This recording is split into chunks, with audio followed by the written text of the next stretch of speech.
Okay बेटा, अब हमारा चल रहा था अकाउंटिंग इक्वेशन, टीएस गरेवाल का क्वेश्चन 1, और हम लोग पहुंचे थे ट्रांजेक्शन नंबर 2 पे। अब ट्रांजेक्शन नंबर 1 मैंने बताया कि 45,000 रुपीज कैश में प्लस हो जाएगा। ट्रांजेक्शन 1 में 45,000 कैश में प्लस होगा और 45,000 कैपिटल में प्लस होगा। ओके, ट्रांजेक्शन नंबर 2 में 4500 बैंक में हो जाएगा प्लस और 4500 कैश में हो जाएगा माइनस। अब ये जो न्यू इक्वेशन है, ये न्यू इक्वेशन आपको स्टार्ट करना है after every transaction, but it starts from the end of second transaction. आपको लिखना न्यू इक्वेशन है हर एक ट्रांजेक्शन के बाद, सिर्फ फर्स्ट ट्रांजेक्शन को छोड़ के, सिर्फ फर्स्ट ट्रांजेक्शन को छोड़ के बाकी सब में न्यू इक्वेशन लिखना है। न्यू इक्वेशन क्या होता है कि पहले कैश बैलेंस था हमारा 45,000, उसमें से 4500 कैश हमारा कम हो गया। पहले कैश था हमारा 45,000, उसमें से 4500 कैश माइनस हो गया, तो बाकी कितना बचेगा? बाकी बचेगा 45,000 माइनस 4500 इक्वल टू 40500। बाकी हमारा कैश बचेगा 40500। बैंक बैलेंस पहले था ही नहीं, पहले बैंक बैलेंस था ही नहीं, मतलब पहले जीरो था और उसमें 4500 प्लस हो गया, तो बैंक बैलेंस हो जाएगा 4500। स्टॉक में अभी तक कुछ आया नहीं है, तो स्टॉक में हम लोग डैश डैश कर देंगे, ठीक है। तो ये एसेट्स हो गए 40,500 और 4500, ये हमारे एसेट्स हो गए, एक 40,500 और एक 4500। अब लायबिलिटी में फिलहाल अभी तक कुछ भी नहीं आया, अभी तक क्रेडिटर्स में कोई भी अमाउंट नहीं आई है, ठीक है। अब कैपिटल में एक अमाउंट थी 45,000, कैपिटल में एक अमाउंट थी 45,000, फिर कुछ भी 45,000 के बाद कुछ भी नहीं आया, तो यहाँ पे मैं डैश डैश कर देता हूँ। तो पहले 45,000 था, पहले कैपिटल 45,000 था, उसके बाद कुछ भी प्लस माइनस नहीं हुआ, तो कैपिटल का टोटल हुआ 45,000। अब जो हमारी इक्वेशन होती है कि assets equal to capital plus liabilities, तो अगर आप एसेट्स का टोटल करो आफ्टर सेकंड ट्रांजेक्शन, आप एसेट्स का टोटल करो तो एक एसेट है कैश बैलेंस 40,500 और एक एसेट है बैंक बैलेंस 4,500।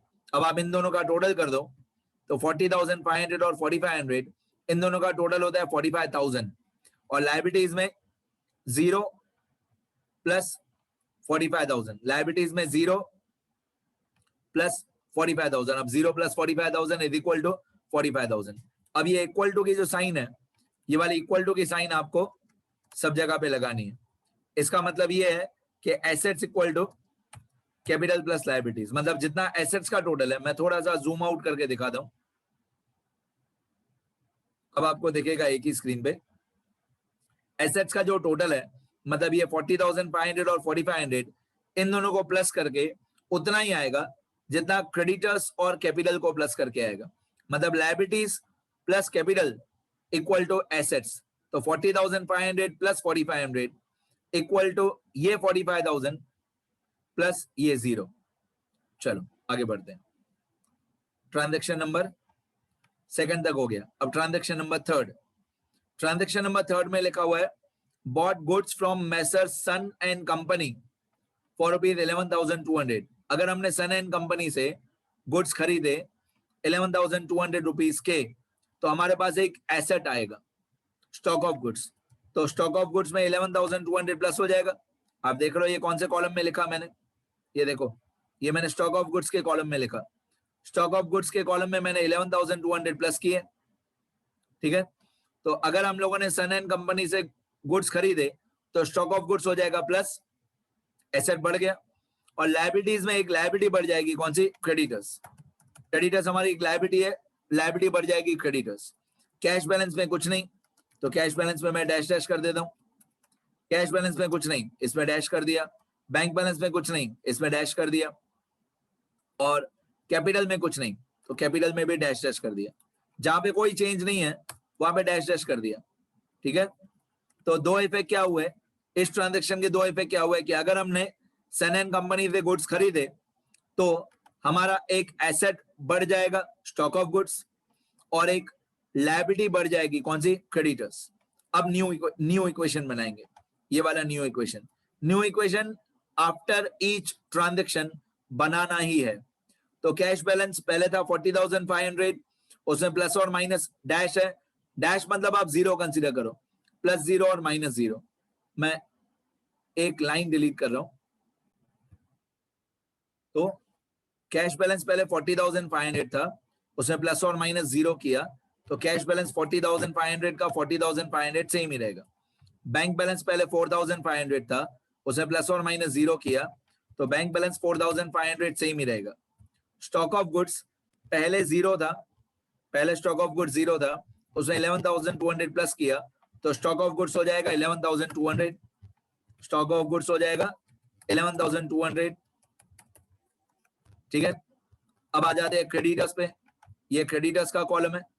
क्रेडिटर्स पहले 0 थे, पहले क्रेडिटर्स की वैल्यू 0 थी, डैश डैश मतलब 0, उसने 11,200 प्लस किया, तो टोटल क्रेडिटर्स हो जाएगा 11,200। आगे बढ़ते हैं।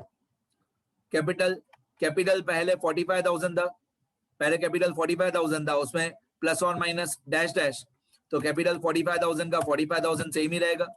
यहाँ पे एक लायबिलिटीज के लेफ्ट साइड पे एक इक्वल टू की साइन लगाना। ये इक्वल टू की साइन का मतलब क्या है?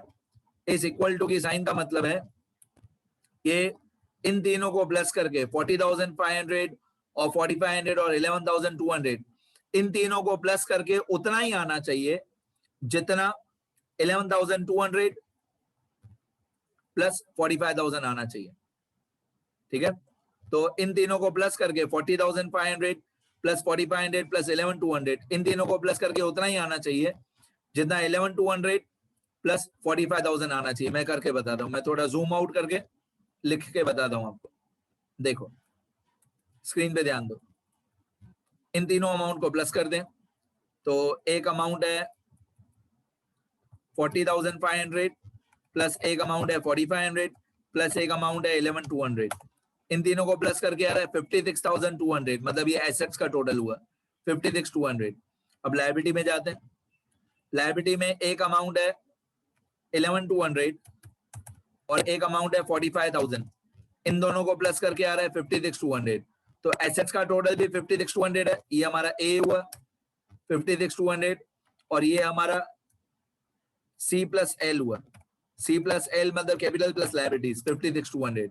तो दोनों साइड का टोटल 56,200, 56,200 हमेशा सेम आना चाहिए, कोई भी क्वेश्चन हो। जितना ए का टोटल हो उतना ही सी प्लस एल का टोटल होना चाहिए। ठीक है, यहाँ पे आप लोग बीच में प्लस प्लस की साइन लगा दोगे तो भी चलेगा। अगर आप यहाँ पे इन सब में 40,500 प्लस 4,500 प्लस 11,200 ऐसा प्लस प्लस की साइन लगा दोगे तो भी चलेगा, नहीं लगाओगे प्लस वाली साइन तो भी चलेगा। 11,200 प्लस 45,000, तो ये बुक वालों ने प्लस की साइन लगाई है तो मैं भी प्लस की साइन लगा देता हूँ, पहले इसकी कोई जरूरत नहीं है।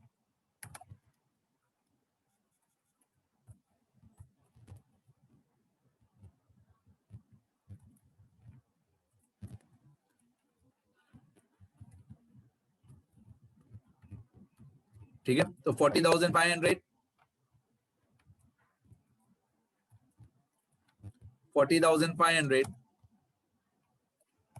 प्लस 4,500, ये सब जगह पे प्लस की साइन लगा दिया, हो गया। तो तीनों जो एसेट्स का टोटल है 40,500 और 4,500 और 11,200, इन तीनों का टोटल कितना आया था 56,200। जितना एसेट्स का टोटल आया 56,200 उतना ही लायबिलिटीज का टोटल आना चाहिए 56,200। Done. A should be equal to C plus L. ये क्वेश्चन यहां तक ही था। जैसे मैंने लाइंस बनाई है, जैसे सब मैंने लाइंस वगैरह ड्रॉ की है, सेम वैसे ही लाइंस ड्रॉ करनी है। हमेशा पेंसिल यूज करनी है, पेंसिल और स्केल। हाथ से ड्रॉ नहीं करना है और पेन से ड्रॉ नहीं करना है, पेंसिल और स्केल ही यूज करना है। अच्छी तरह नीट एंड क्लीन होना चाहिए। एक बार मैं सारा आंसर दिखा देता हूं।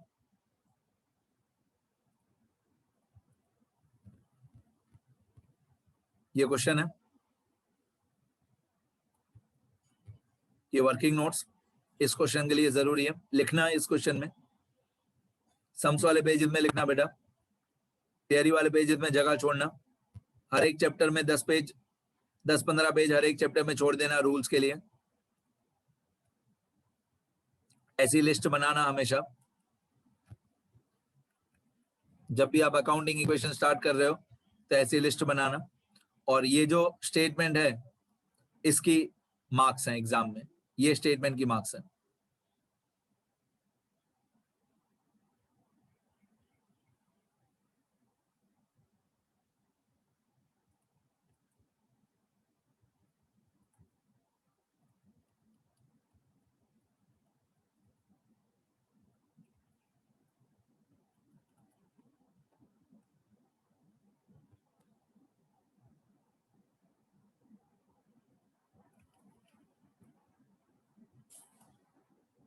ठीक है, लिखो सब लोग,